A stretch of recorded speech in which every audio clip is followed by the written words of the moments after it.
1912లో Titanic ship ని సిద్ధపరిచాక దాని కొరకు టికెట్స్ బుక్ చేశారు.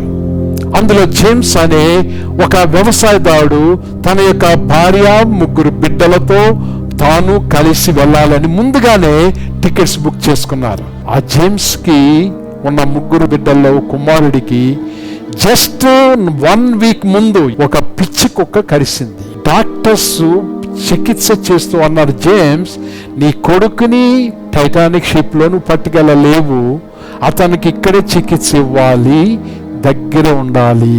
బాధపడ్డారు. ఎన్నో లక్షలు ఖర్చు పెట్టి ఈ యొక్క టికెట్స్ కొనుక్కుని ఉన్నాం. ఫ్యామిలీ అంతా 1 సంవత్సరం ఆనందించాలనుకున్నాం ఈ షిప్ లో. ఇప్పుడు వీడికేంటి పిచ్చి కుక్క కాటేసింది, వీడికి ఇచ్చే ట్రీట్మెంట్ ద్వారా ఇప్పుడు మన ప్లాన్స్ అన్ని ఆపు చేసేసుకోవాలా అని చాలా బాధపడ్డాడు జేమ్స్. 12వ తారీఖున ఆ షిప్ బయలుదేరింది. వెళ్ళిపోతున్నప్పుడు కన్నీళ్ళు కార్చాడు. ఏమిటి, ఇంటిలోనే ఉండిపోయానని. 13 అయిపోయింది. 14వ తారీఖు హెడ్లైన్స్, టైటానిక్ షిప్ ఒక మంచు కొండ దగ్గర మునిగిపోయింది, వేలాది మంది మరణించారని. ఆ ఇంట్లో ఉన్న జేమ్స్ ఇప్పుడు పిచ్చి కుక్క కోసం వందనాలు చెప్పాలా, ఇంటిలోనే ఉండు అని చెప్పిన డాక్టర్కి భార్య బిడ్డలకు వందనాలు చెప్పాలా?